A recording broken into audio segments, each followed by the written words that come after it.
दोस्त नमस्कार। बहुत बहुत धन्यवाद आपण माने निर्भया पार्ट 1 को बहुत भल पाइबा देइथिबारु। आशा करूची आपण मानकु भिडियोटी निश्चय भल लागिथिबो। आपण मानक पई मु यार द्वितीय भाग नै आसुची। आशा करूची आपण माने एहाकु निश्चय भल पाइबा देबे। प्रथम भिडियो रे हमें जानिथिले केमिति दिल्ली पुलिस से बस रो ड्राइवर राम सिंह को धरि नेइतिला। तापरे जेतेबेले राम सिंह रो परिचय सामना को आसिला 17 डिसेंबर 2012 रो संध्या 4:15 रे पुलिस राम सिंह को ऑफिशियली गिरफ्त करि नै जाय आउ ताकू निज संगरे पुलिस स्टेशन नै जाय। आउ से बसटा जोटा रविदास कैंप पर मिलिथिला ताकू भी सही संध्या रे त्यागराज स्टेडियम को नै जाय। एहा परे सीएफएसएल लो गोटिए टीम सही बस भितरु फिंगरप्रिंट सीट ऊपर लागिथिबे ब्लड सैंपल्स से लुहारा रड और हेयर सैंपल कलेक्ट कले आउ ए सब को परवर्ती जांच पई पठै देले। 17 डिसेंबर 2012 रो संध्या बेले जेतेबेले police bus driver Ram Singh को धरि थाना को आनिला एहा परे ताकू पचरा उचरा आरंभ होला। प्रथमे तो राम सिंह किछि जानिनि बोली कहिला। जेतेबेले पुलिस निज स्टाइल ले पचारिबा आरंभ कला तो सबु सत सत मानि गला।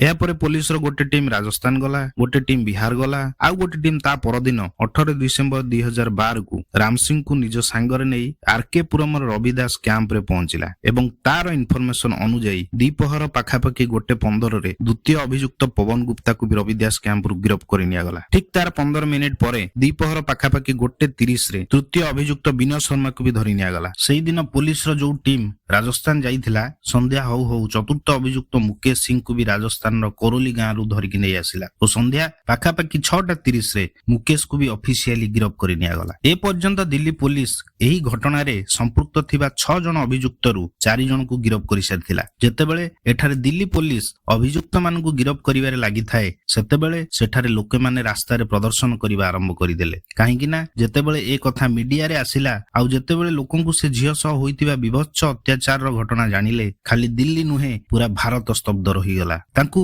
विश्वास हेउ नथिला मनीष एते निष्ठुर केमिति हेइ पारे, किंतु दुखर कथा एहा सत्य थिला। लोक माने क्रोध संभाली न पारी से झियो को न्याय देबा पई रास्ता रे प्रदर्शन करिबा आरंभ कर देले। धीरे धीरे जेतेबेले ए कथा सामना को आसिला ओ जणा पडिला कि होश रे आसिला परे से झियो कहिला कि मु बंचिबा को चाहे आ मो सह जे एमिति करि ताकू जम्मा छाड़ नाही ताकू जियंदा जाली दियो। तार एही आवेग को देखि मीडिया तार एक नाम देला आउ से नाटा थिला निर्भया। आउ निर्भया को न्याय देबा पई इंडिया गेट सह पूरा दिल्ली रे प्रदर्शन होउतला। निर्भया रो भल हवा पई लोके मोमबत्ती जाळुथिले। सब लोक एया प्रार्थना करूथिले कि निर्भया जल्दी भल हेइ जाऊ। एही प्रदर्शन कारणरू पुलिस ऊपर आहुरी प्रेशर बढ़ी गला। एबे बहुत जरूरी हेइ जाइतिला कि बाकी दुई अभियुक्त को जेते जल्दी हबो धरिबार, किंतु ए दुई अभियुक्त फेरार थिले। आंक भितर जणे अभियुक्त थिला अक्षय कुमार ओरफ ठाकुर, जाहाकू धरिबा पई पुलिस रो गोटे टीम बिहार पहुंची सारितिला। आउ द्वितीय अभियुक्त थिला राजू। जेउ टीम अक्षय को धरिया पई बिहार जाइथिला तांकू अक्षय रो ठिकाना तो मिली जाइथिला, किंतु ए पर्यंत अक्षय को से माने धरि पारि नथिले। दिल्ली पुलिस लोकल पुलिस सहायता रे अक्षय को धरिया पई पूरा जाल बिछै देइथिला। खाली अपेक्षा थिला अक्षय को से जाल रे पडिबाकू। किंतु ए जो राजू थिला ना तार कोनोसी फोटो ना ठिकाना फोन नंबर किछि भी नथिला, ना से कोठी परमानेंट काम करूथला। आकु जेतेबेले जो काम मिलुथला से करूथला। से लेबर काम हौ, होटल ले हौ कि बस काम हौ, जेतेबेले जहा मिलुथला से काम करूथला। आउ सेही दिन 16 डिसेंबर 2012 को खरा बेले बाकी 5 जन को सह मिसिथिला। केवल बस ड्राइवर राम सिंह ही राजू को पूर्वरु जानिथिला। काहे कि ना राजू आगरु राम सिंह संगरे काम करिथिला। पछरे जणा पडिला कि निर्भया सह जदी केही बेसी बर्बरता अत्याचार करिथाए से राजू ही थिला। आउ राजू को धरिबा बहुत जरूरी थिला। सेति पई पुलिस राम सिंह पाखरे पहुंचिला। काहे कि ना राम सिंह ही राजू विषय रे खबर देई पारि थांता, किंतु राम सिंह पाखरे राजूर किछि भी खबर नथिला। राम सिंह कहिला कि राजू जेतेबेले ता पाखरे काम करूथला सेतेबेले तार किछि पैसा राम सिंह पाखरे रहि जाइतिला। सेही पैसा नवा पई सेही दिन 16 डिसेंबर 2012 को खरा बेले राम सिंह सह से देखा करिथिला। तापरे पुलिस राम सिंह को पचारिला राजू तुमको कांटेक्ट केमिति कला। से कहिला राजू ताकू पाखापाखि 4 मास पूर्वरु कॉल करिथिला। एहा सुनिबा परे पुलिस राम सिंह रो मोबाइल नेला, तार टोटल कॉल हिस्ट्री काढिला आउ शेषरे से नंबर को पाइगला जो नंबर रे राजू राम सिंह को कॉल करिथिला। आउ से कॉल दिल्ली रो करकरडुमा रो एक पीसीओ रो थिला। एहा परे दिल्ली पुलिस करकरडुमा से पीसीओ रे पहुंचिला जेउठारु राजू राम सिंह को लास्ट कॉल करिथिला। ଚାଲିଥିଲା ଆଉ ସେଠାରୁ ଲିଙ୍କ ଯୋଡି ଯୋଡି ଲାଷ୍ଟ ରେ ଗୋଟେ ବସ୍ ବାଲା ପାଖରେ ପହଞ୍ଚିଲା। ସେ ବସ୍ ବାଲା କହିଲା କି ରାଜୁ ଯିଏ ସେ ଛୋଟ ଛୋଟ ବସ୍ ରୁଟ ରେ କାମ କରୁଥିଲା ଯାହା ଆନନ୍ଦ ବିହାର ବସ୍ ଷ୍ଟାଣ୍ଡ ରୁ ଚାଲେ। ଏହାପରେ ପୋଲିସର team Anand Vihar bus stand ରେ ପହଞ୍ଚେ ଆଉ ଯେତେବେଳେ ସେଠାରେ ଯାଇ ରାଜୁ ବିଷୟରେ ପଚରା ଉଚରା କରେ ସେତେବେଳେ ଜଣାପଡେ ଯେ ଏଠାରେ 20ରୁ 25 ଜଣ ରାଜୁ କାମ କରୁଛନ୍ତି। ଏବେ ପୋଲିସ ଆହୁରି ଅସୁବିଧାରେ ପଡିଯାଏ କାହିଁକି ନା ପୋଲିସ ପାଖରେ ରାଜୁର କିଛି ବି ଫଟୋ ନଥିଲା। 20-25 ଜଣ ରାଜୁ ଭିତରୁ ସେଇ ରାଜୁକୁ ଖୋଜିବା ଯାହାକୁ ଏମାନେ ଖୋଜୁଛନ୍ତି ବହୁତ କଠିନ ଥିଲା। ଏହାପରେ ଲାଷ୍ଟରେ ପୋଲିସ 10 ଜଣ ରାଜୁ ନାମକ ପିଲାକୁ ଉଠେଇ ଡ୍ରାଇଭର ରାମ ସିଂ ପାଖକୁ ନେଇ ଆସେ କାହିଁକି ନା ସେ ହିଁ ରାଜୁକୁ ଚିହ୍ନି ପାରିବାର ଥିଲା। କିନ୍ତୁ ସେ 10 ଜଣ ରାଜୁ ଭିତରୁ କେହି ବି ସେ ରାଜୁ ନୁହେଁ ଯାହାକୁ ଦିଲ୍ଲୀ ପୋଲିସ ଖୋଜୁଥିଲା। ଏହାପରେ ପୋଲିସ ପୁଣି ଆଉ ଥରେ ଆନନ୍ଦ ବିହାର ବସ୍ ଷ୍ଟାଣ୍ଡ ପହଞ୍ଚେ ଆଉ ସେଠାରେ ଯେତେ ରାଜୁ ଥିଲେ ସମସ୍ତଙ୍କୁ ଚେକ୍ କରେ କିନ୍ତୁ ତାଙ୍କୁ ସେ ରାଜୁ ମିଳେନି। ଏହାପରେ ଯେତେବେଳେ ପୋଲିସ ଆଉ ଟିକେ ଅନୁସନ୍ଧାନ କରେ ତେବେ ଜଣାପଡେ ଏବେ ବି 2 ଜଣ ରାଜୁ ଅଛନ୍ତି ଯାହାକୁ ଚେକ୍ କରାଯାଇ ନାହିଁ ଆଉ ସେ 2 ଜଣ ବସ ରେ ଯାଇଛନ୍ତି। ତାଙ୍କ ଭିତରୁ ଗୋଟିଏ ବସ୍ ନୋଇଡା ଆଡକୁ ଯାଇଛି ଆଉ ଗୋଟିଏ ବସ୍ ଗୁଡଗାଁଓ ଆଡକୁ ଯାଇଛି ଆଉ ସେ 2ଟା ଯାକ ବସ୍ କାଲି ସକାଳୁ ଫେରିବେ। ଏହା ଜାଣିବା ପରେ ପୋଲିସ ଆନନ୍ଦ ବିହାର ବସ୍ ଷ୍ଟାଣ୍ଡରେ ରୁହେ କାଲି ସକାଳ ଯାକେ ଅପେକ୍ଷା କରେ। ଏହାପରେ ସକାଳ ହୁଏ ଆଉ ସେଦିନ ତାରିଖ 21 ଡିସେମ୍ବର 2012 ଥିଲା ଆଉ ଯେତେବେଳେ ସେ ବସ୍ ଆନନ୍ଦ ବିହାର ବସ୍ ଷ୍ଟାଣ୍ଡରେ ପହଞ୍ଚେ ପୋଲିସ ରାଜୁକୁ ଧରି ପକାଏ। ତାପରେ ତାକୁ ଯେତେବେଳେ ରାମ ସିଂ ପାଖକୁ ଅଣାଯାଏ ଆଉ ରାମ ସିଂ ବି କନଫର୍ମ କରିଦିଏ କି ଏ ସେଇ ରାଜୁ ଯିଏ ସେ ରାତି 16 ଡିସେମ୍ବର 2012 କୁ ବସ ରେ ଥିଲା। ଆଉ ରାଜୁ ପାଖରୁ ସେ ମୋବାଇଲ ବି ମିଳିଯାଏ ଯୋଉଟା ସେ ରାତିରେ ସେ ରାମାଧାର ନାମକ ବଢେଇଟାରୁ ଲୁଟିଥିଲା। କିନ୍ତୁ ପୋଲିସ ଯେତେବେଳେ ତା ବିଷୟରେ ଆହୁରି ଅଧିକା ପତା ଲଗାଏ ତ ଜଣାପଡେ ତା ନାଁ ରାଜୁ ନୁହେଁ ତା ନାଁ ମହମ୍ମଦ ଅଫରୋଜ ଆଉ ଜଣାପଡେ ସେ ଜଣେ ନାବାଳକ ଆଉ ତା ବୟସ 17 ବର୍ଷ କିଛି ମାସ ଥିଲା। ଏଥିପାଇଁ ପୋଲିସ ବାଧ୍ୟ ହୋଇ ମହମ୍ମଦ ଅଫରୋଜ ଉର୍ଫ ରାଜୁକୁ ଜେଜେବି ଅର୍ଥାତ ଜୁଭେନାଇଲ ଜଷ୍ଟିସ ବୋର୍ଡକୁ ଦବାକୁ ପଡିଲା। ପରେ ସେଇଦିନ 21 ଡିସେମ୍ବର 2012 ରାତି ପାଖାପାଖି 9ଟା ବେଳେ ପୋଲିସ ଏହି ଘଟଣାର ଷଷ୍ଠ ତଥା ଶେଷ ଅଭିଯୁକ୍ତ ଅକ୍ଷୟ କୁମାର ସିଂ ଉର୍ଫ ଠାକୁରକୁ ବିହାରର ଔରଙ୍ଗାବାଦରୁ ଗିରଫ କରି ନେଇଯାଏ। ଏବେ ଦିଲ୍ଲୀ ପୋଲିସ 21 ଡିସେମ୍ବର 2012 ପର୍ଯ୍ୟନ୍ତ ଏ ଘଟଣାର ସମସ୍ତ 6 ଜଣ ଅଭିଯୁକ୍ତଙ୍କୁ ଗିରଫ କରିସାରିଥିଲା। ଆଉ ଏବେ ସବୁଠାରୁ ଜରୁରୀ କାମ ଥିଲା ପ୍ରମାଣ ଏକାଠି କରିବା କାହିଁକି ନା ପ୍ରମାଣ ହିଁ ଏମାନଙ୍କୁ ଆଙ୍କ କଳାକର୍ମର ଦଣ୍ଡ ଦେଇପାରିବ। ଏଥିପାଇଁ ପୋଲିସ ସେ ଲୋକମାନଙ୍କର ଚିହ୍ନଟରେ ସେ କପଡା, ଜୋତା, ପର୍ସ, ମୋବାଇଲ, ମୁଦି ଓ ଏଟିଏମ କାର୍ଡ ରିକଭର କରେ ଯେଉଁଗୁଡାକୁ ସେ 6 ଜଣ ସେ ରାତିରେ ନିର୍ଭୟା ଓ ତା ସାଙ୍ଗଠାରୁ ଛଡେଇ ନେଇଥିଲେ। ତାପରେ ତାଙ୍କର ଫିଙ୍ଗର ପ୍ରିଣ୍ଟ ମ୍ୟାଚ କରାଗଲା ଯୋଉଟା ବସ ରୁ ବରାମଦ ହୋଇଥିଲା।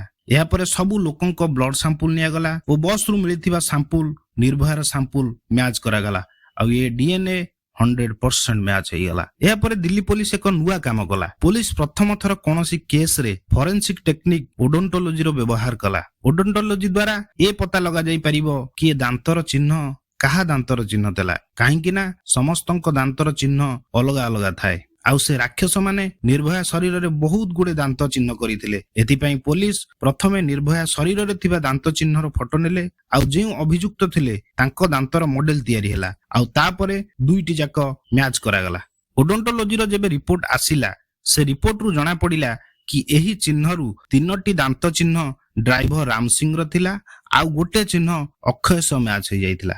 ଏହି ସବୁ ପ୍ରମାଣ ପରେ ସେ ଝିଅର ସାଙ୍ଗ ଅବନିନ୍ଦରର ବି ବୟାନ ରେକର୍ଡ କରାଗଲା ଆଉ ମଝିରେ ଯେତେବେଳେ ନିର୍ଭୟା କଣ୍ଡିସନ ଟିକେ ଭଲ ହେଲା ତାର ବି ବୟାନ ରେକର୍ଡ କରାଗଲା। କିନ୍ତୁ 26 ନଭେମ୍ବର ଆସୁ ଆସୁ ନିର୍ଭୟାର ସ୍ୱାସ୍ଥ୍ୟାବସ୍ଥା ଆହୁରି ବିଗିଡିବାରେ ଲାଗିଲା। ତା ଶରୀରର ବହୁତ ଗୁଡେ ଅଙ୍ଗ କାମ କରିବା ବନ୍ଦ କରିଦେଇଥିଲା ଆଉ ପୁରା ଶରୀରର ଇନଫେକ୍ସନ ହେଇଯାଇଥିଲା। ନିର୍ଭୟାର ଏ ଅବସ୍ଥା ଦେଖି ଏହା ନିଷ୍ପତ୍ତି ହେଲା କି ନିର୍ଭୟାର ଚିକିତ୍ସା ପାଇଁ ଦୁନିଆର ସବୁଠାରୁ ଭଲ ଅର୍ଗାନ ଟ୍ରାନ୍ସପ୍ଲାଣ୍ଟ ହସ୍ପିଟାଲ ମଧ୍ୟରୁ ଏକ ମାଉଣ୍ଟ ଏଲିଜାବେଥ ହସ୍ପିଟାଲକୁ ନିଆଯାଉ ଯାହା ସିଙ୍ଗାପୁରରେ ଥିଲା। ଏହାପରେ ଭାରତ ସରକାର ମଧ୍ୟ ଆଗକୁ ଆସିଲେ ଆଉ କହିଲେ ନିର୍ଭୟାର ଟ୍ରିଟମେଣ୍ଟରେ ଯେତେ ଟଙ୍କା ଖର୍ଚ୍ଚ ହେବ ତାକୁ ସରକାର ବହନ କରିବେ।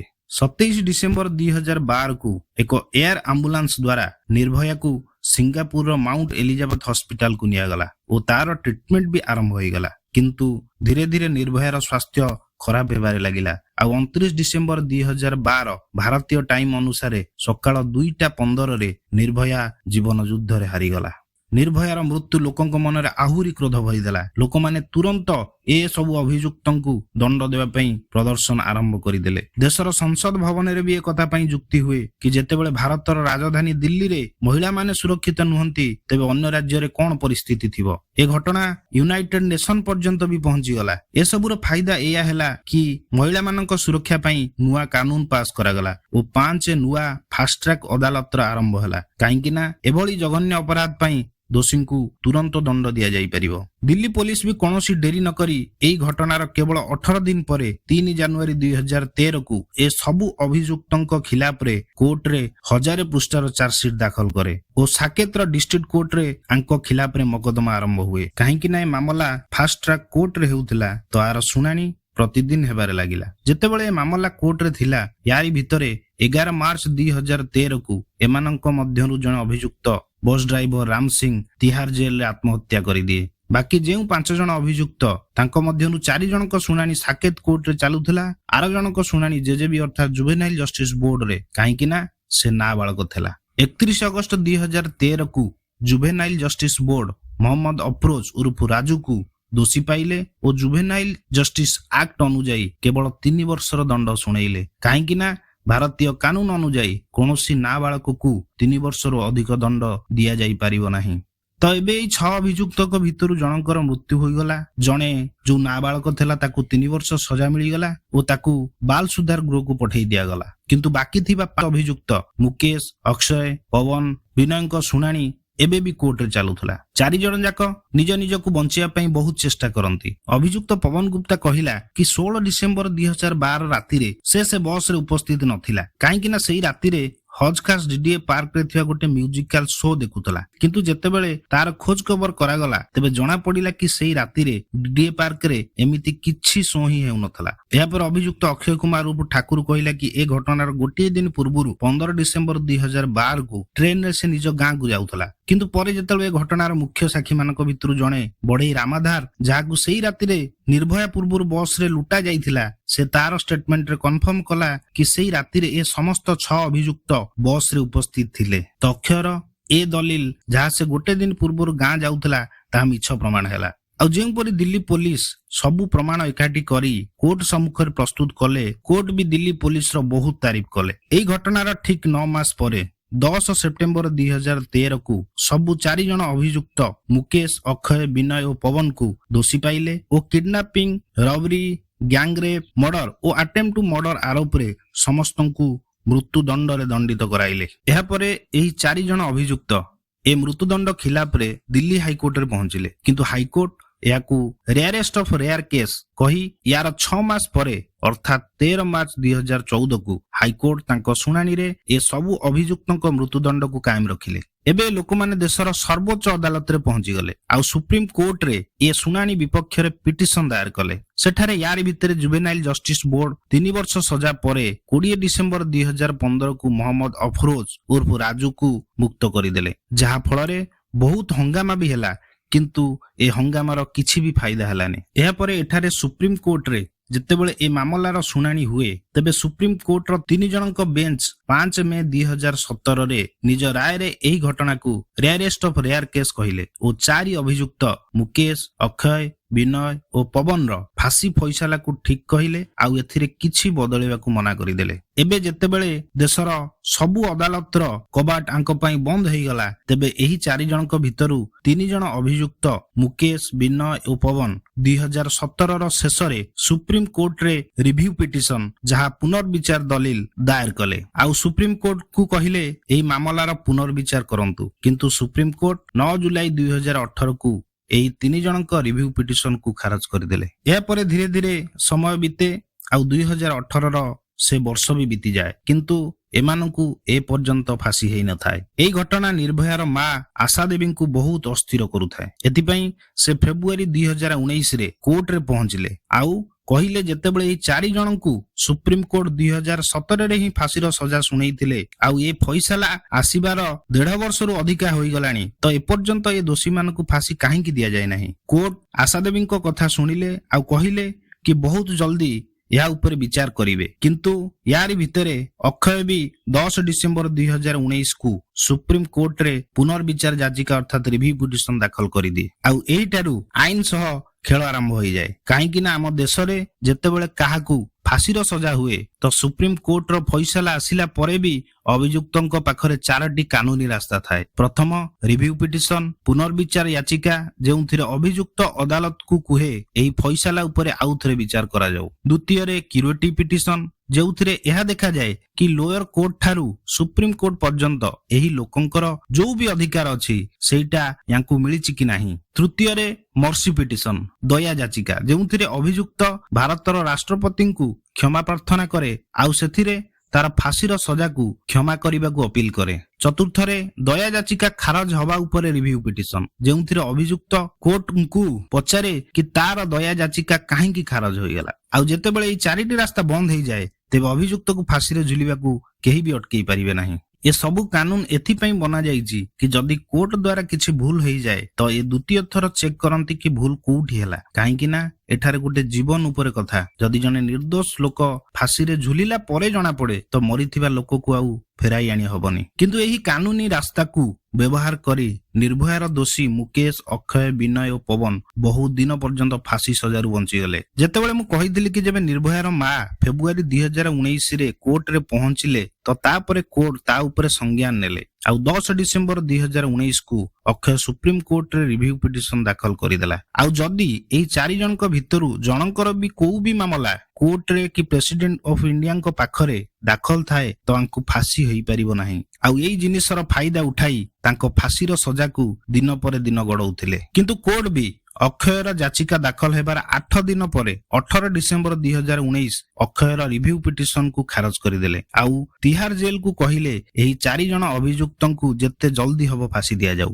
ଏହାପରେ ତିହାର ଜେଲ ଏହି 4 ଜଣଙ୍କୁ ଏକ ନୋଟିସ ଜାରି କରେ ଆଉ କୁହନ୍ତି କି ଗୋଟିଏ ସପ୍ତାହ ଭିତରେ ଯେଉଁ ଯେଉଁ କାନୁନି ରାସ୍ତା ଅଛି ତାର ବ୍ୟବହାର କରନ୍ତୁ, ନାଇଁ ତ ଆମେ ବୁଝିବୁ କି ତୁମକୁ ଏହାର ଆବଶ୍ୟକତା ନାହିଁ ଆଉ ତୁମର ଫାଶୀର ତାରିଖ ନିର୍ଦ୍ଧାରିତ କରିଦିଆଯିବ। କିନ୍ତୁ ଏହି ନୋଟିସ ଆସିଲା ପରେ ବି ଏମାନଙ୍କ ମଧ୍ୟରୁ କେହି ବି ଅଭିଯୁକ୍ତ ତାଙ୍କର ବଞ୍ଚିଥିବା ଅଧିକାରକୁ ବ୍ୟବହାର କଲେନି। ଏଥିପାଇଁ 7 ଜାନୁଆରୀ 2020କୁ ଦିଲ୍ଲୀର ପଟିଆଲା ହାଉସ କୋର୍ଟ 4 ଜଣ ଦୋଷୀ ମୁକେଶ, ଅକ୍ଷୟ, ବିନୟ ଓ ପବନଙ୍କ ଖିଲାଫରେ ବ୍ଲାକ୍ ୱାରେଣ୍ଟ, ଯାହାକୁ ଡେଥ୍ ୱାରେଣ୍ଟ ବି କହନ୍ତି, ଜାରି କରିଦେଲେ। ଆଉ 22 ଜାନୁଆରୀ 2020 ସକାଳ 7ଟା ସମୟରେ ଏହି 4 ଜଣଙ୍କ ଫାଶୀର ତାରିଖ ନିର୍ଦ୍ଧାରଣ କରାଗଲା। କୋର୍ଟ ଯେତେବେଳେ ବ୍ଲାକ୍ ୱାରେଣ୍ଟ ଜାରି କଲେ ତ ସମସ୍ତେ ବହୁତ ଖୁସି ହେଲେ, ତାର ମା ବାପା ସହ ସାଧାରଣ ଜନତା ବି। ଆଉ ସମସ୍ତେ ଏବେ 22 ଜାନୁଆରୀକୁ ଅପେକ୍ଷା କରିବାକୁ ଲାଗିଲେ। କିନ୍ତୁ ଏହି ଫଇସାଲାର 2 ଦିନ ପରେ 9 ଜାନୁଆରୀ 2020କୁ ମୁକେଶ ଆଉ ବିନୟ ସୁପ୍ରିମ କୋର୍ଟରେ କ୍ୟୁରେଟିଭ ପିଟିସନ ଦାଖଲ କରିଦେଲେ। କାହିଁକି ନା ତାଙ୍କୁ ଜଣାଥିଲା ଯେପର୍ଯ୍ୟନ୍ତ ତାଙ୍କର କୌଣସି ମାମଲା କୋର୍ଟରେ ରହିବ ସେ ପର୍ଯ୍ୟନ୍ତ ତାଙ୍କୁ ଫାଶୀ ହେବ ନାହିଁ। କିନ୍ତୁ କୋର୍ଟ ବି 14 ଜାନୁଆରୀ 2020କୁ ମୁକେଶ ଓ ବିନୟର କ୍ୟୁରେଟିଭ ପିଟିସନକୁ ଖାରଜ କରିଦେଲେ। ତାପରେ ମୁକେଶ ସେହିଦିନ ଭାରତର ରାଷ୍ଟ୍ରପତିଙ୍କ ପାଖକୁ ମର୍ସି ପିଟିସନ ପଠାଇ ଦିଏ। ଏହାର 3 ଦିନ ପରେ 17 ଜାନୁଆରୀ 2020କୁ ରାଷ୍ଟ୍ରପତି ରାମନାଥ କୋବିନ୍ଦ ମୁକେଶର ମର୍ସି ପିଟିସନକୁ ଖାରଜ କରିଦେଲେ। ଏମାନଙ୍କ ପାଖରେ ଏବେ ବି ଆହୁରି କାନୁନି ଅଧିକାର ବଞ୍ଚିଥିବାରୁ କୋର୍ଟକୁ ବାଧ୍ୟ ହୋଇ ବ୍ଲାକ୍ ୱାରେଣ୍ଟକୁ କ୍ୟାନସେଲ କରିବାକୁ ପଡିଲା ଆଉ ଏକ ନୂଆ ବ୍ଲାକ୍ ୱାରେଣ୍ଟ ଜାରି କରିବାକୁ ପଡିଲା। ଆଉ ଦ୍ୱିତୀୟ ଥର ବ୍ଲାକ୍ ୱାରେଣ୍ଟରେ ତାଙ୍କର ମୃତ୍ୟୁର ତାରିଖ 1 ଫେବୃଆରୀ 2020ର ସକାଳ 6ଟାରେ ନିଷ୍ପତ୍ତି କରାଗଲା। ଏହାପରେ ସମସ୍ତ ଅଭିଯୁକ୍ତ ଜଣ ଜଣ କରି ନିଜର କାନୁନି ଅଧିକାରକୁ ବ୍ୟବହାର କଲେ। କେତେବେଳେ ବି ଏହି 4 ଜଣ ଏକା ସାଙ୍ଗରେ ଗୋଟିଏ ଅଧିକାରକୁ ବ୍ୟବହାର କରୁନଥିଲେ। କେତେବେଳେ କିଏ ମର୍ସି ପିଟିସନ ପକଉଥିଲା ତ କେତେବେଳେ କିଏ କ୍ୟୁରେଟିଭ ପିଟିସନ। ଏମିତି କରି କରି ତାଙ୍କର ଫାଶୀର ସଜାକୁ ଗଡଉଥାନ୍ତି। 29 ଜାନୁଆରୀ 2020 ପର୍ଯ୍ୟନ୍ତ ମୁକେଶର ସମସ୍ତ କାନୁନି ଅଧିକାର ସରିଯାଇଥିଲା। ଆଉ ଜେଲ କର୍ତ୍ତୃପକ୍ଷ ଚାହିଁଥିଲେ ମୁକେଶକୁ 1 ଫେବୃଆରୀକୁ ଫାଶୀରେ ଚଢେଇ ପାରିଥାନ୍ତେ, କିନ୍ତୁ ସୁପ୍ରିମ କୋର୍ଟଙ୍କ ରୁଲ ହିସାବରେ ଯଦି ଗୋଟିଏ ଅପରାଧରେ 1ରୁ ଅନେକ ଅଭିଯୁକ୍ତ ଥାଆନ୍ତି ଆଉ ଯଦି ସମସ୍ତଙ୍କୁ ଏକା ସାଙ୍ଗରେ ଏକା ସମାନ ସଜା ମିଳିଥାଏ ତେବେ ସମସ୍ତଙ୍କୁ ଏକା ସାଙ୍ଗରେ ଫାଶୀ ଦିଆଯିବ। ଆଉ ଏହି କାରଣରୁ ଦ୍ୱିତୀୟ ବ୍ଲାକ୍ ୱାରେଣ୍ଟକୁ ବି କ୍ୟାନସେଲ କରିବାକୁ ପଡିଲା। କୋର୍ଟ ଯେତେବେଳେ ଦ୍ୱିତୀୟ ବ୍ଲାକ୍ ୱାରେଣ୍ଟ କ୍ୟାନସେଲ କଲେ କୋର୍ଟ କହିଲେ ବାକି ଥିବା ଅଭିଯୁକ୍ତ ନିଜ ନିଜର କାନୁନି ଅଧିକାର 7 ଦିନ ଭିତରେ ବ୍ୟବହାର କରନ୍ତୁ। କିନ୍ତୁ ଏହି ଲୋକମାନେ କୋର୍ଟର ଏହି ଅର୍ଡରକୁ ବି ସିରିୟସଲି ନେଲେ ନାହିଁ। ଏଥିପାଇଁ କୋର୍ଟ ତୃତୀୟ ବ୍ଲାକ୍ ୱାରେଣ୍ଟ ଜାରି କଲେ ଆଉ ମୃତ୍ୟୁର ନୂଆ ତାରିଖ 3 ମାର୍ଚ୍ଚ 2020 ସକାଳ 6ଟାକୁ ନିର୍ଦ୍ଧାରଣ କରାଗଲା। କିନ୍ତୁ ବାଧ୍ୟ ହୋଇ କୋର୍ଟକୁ ବି ତୃତୀୟ ବ୍ଲାକ୍ ୱାରେଣ୍ଟ କୁ ବି କ୍ୟାନସେଲ କରିବାକୁ ପଡିଲା। କାହିଁକି ନା ଏବେ ବି ସେଇ 4 ଜଣଙ୍କ ଭିତରୁ କିଛି ଅଭିଯୁକ୍ତଙ୍କର କିଛି କାନୁନି ଅଧିକାର ବାକି ଥିଲା। କିନ୍ତୁ ଯେତେବେଳେ 5 ମାର୍ଚ୍ଚ 2020 କୁ ଏଇ 4 ଜଣ ତାଙ୍କର ସବୁ କାନୁନି ଅଧିକାର ବ୍ୟବହାର କରିନେଲେ, ତେବେ କୋର୍ଟ ଚତୁର୍ଥ ବ୍ଲାକ୍ ୱାରେଣ୍ଟ ଜାରି କଲେ। ଆଉ 20 ମାର୍ଚ୍ଚ 2020 ର ସକାଳ 5:30 ରେ ତାଙ୍କର ଫାଶୀ ନିର୍ଦ୍ଧାରଣ କରାଗଲା। ଏହା ପରେ ବି ଏହି 4 ଜଣ ନିଜର ଫାଶୀ ରୋକିବା ପାଇଁ ଯଥେଷ୍ଟ ପ୍ରୟାସ କଲେ। ଏମିତିକି ଇଣ୍ଟରନ୍ୟାସନାଲ କୋର୍ଟ ଅଫ୍ ଜଷ୍ଟିସ ପର୍ଯ୍ୟନ୍ତ ବି ମାମଲା ପହଞ୍ଚିଗଲା। ଏହି ଦୋଷୀମାନଙ୍କର ଓକିଲ ଏପି ସିଂ 20 ମାର୍ଚ୍ଚ 2020 ର ସକାଳ ଫାଶୀର କିଛି ଘଣ୍ଟା ପୂର୍ବରୁ ସୁପ୍ରିମ କୋର୍ଟରେ ପହଞ୍ଚିଗଲେ। ଆଉ ଏହି ସବୁ ଅଭିଯୁକ୍ତଙ୍କ ଫାଶୀରେ ରୋକ ଲଗାଇବାକୁ କହିଲେ। କିନ୍ତୁ ସୁପ୍ରିମ କୋର୍ଟ ତାଙ୍କର ସମସ୍ତ ଦଲିଲକୁ ଖାରଜ କରିଦେଲେ। ଆଉ କହିଲେ ଆପଣ ଖାଲି କୋର୍ଟର ସମୟ ବର୍ବାଦ କରୁଛନ୍ତି। ଆଉ ଏହା କହି ସୁପ୍ରିମ କୋର୍ଟ ବି ତାଙ୍କର ଦରୱାଜା ବନ୍ଦ କରିଦେଲେ। ଏହାପରେ ଶେଷରେ ଏହି ଘଟଣାର 7 ବର୍ଷ 3 ମାସ ଓ 4 ଦିନ ପରେ ଏହି 4 ଅଭିଯୁକ୍ତ ମୁକେଶ, ଅକ୍ଷୟ, ବିନୟ ଓ ପବନକୁ 20 ମାର୍ଚ୍ଚ 2020 ର ସକାଳ 5:30 ରେ ତିହାର ଜେଲରେ ଏକା ସାଙ୍ଗରେ ଫାଶୀ କୁଣ୍ଡରେ ଝୁଲେଇ ଦିଆଗଲା। ଆଉ ଯେତେବେଳେ ଏହି ଅଭିଯୁକ୍ତ ମାନେ ମରିଗଲେ, ସେଇ ଦିନ ନିର୍ଭୟାର ମା ନିର୍ଭୟାର ଫଟୋକୁ ଛାତିରେ ଚାପି ଧରି କହିଲେ, ମା ଲୋ ତତେ ଆଜି ନ୍ୟାୟ ମିଳିଗଲା। ସେଦିନ ଦେଶରେ ଖୁସି ଆଉ ଆନନ୍ଦର ଦିନ ଥିଲା। ଦୀର୍ଘ 7 ବର୍ଷ କାଳ ଲୋକମାନେ ଯୋଉ ନିର୍ଭୟା ପାଇଁ ଲଢୁଥିଲେ, ସେ ଲଢେଇ 20 ମାର୍ଚ୍ଚ 2020 କୁ ସେତେବେଳେ ଜିତିଲେ ଯେତେବେଳେ ନିର୍ଭୟାର ଦୋଷୀମାନଙ୍କୁ ତାଙ୍କର କଳାକର୍ମର ଫଳ ମିଳିଲା। ଆଉ ଧନ୍ୟ କହିବା ସେ ମାକୁ ଯେ ନିଜର ଝିଅକୁ ନ୍ୟାୟ ଦେବା ପାଇଁ ଦୀର୍ଘ 7 ବର୍ଷ କାଳ ଲଢେଇରେ ଲୋୟର କୋର୍ଟରୁ ଆରମ୍ଭ କରି ସୁପ୍ରିମ କୋର୍ଟ ପର୍ଯ୍ୟନ୍ତ ଗୋଟିଏ ବି ଡେଟ୍ ମିସ୍ ନ କରି ନ୍ୟାୟ ଆଶାରେ କେତେ ଯେ କଷ୍ଟର ସାମ୍ନା କରିଛନ୍ତି। ସେ ନଥିଲେ ହୁଏତ ନିର୍ଭୟାକୁ କେବେ ବି ନ୍ୟାୟ ମିଳିପାରି ନଥାନ୍ତା। ସେଥିପାଇଁ ତ କୁହାଯାଏ, ମା ଠାରୁ ବଡ ଯୋଦ୍ଧା ଏ ଦୁନିଆରେ କେହି ବି ନାହାନ୍ତି।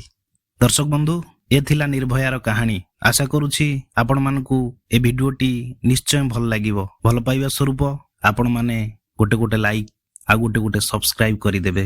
ଆଉ କମେଣ୍ଟରେ ମଧ୍ୟ ଜଣେଇବେ ପରବର୍ତ୍ତୀ ଭିଡିଓ ଆପଣମାନଙ୍କ ପାଇଁ କଣ ଭେଟିଦେବି, ଆପଣମାନେ ନିଶ୍ଚୟ ଜଣେଇବେ। ସେ ପର୍ଯ୍ୟନ୍ତ ନମସ୍କାର।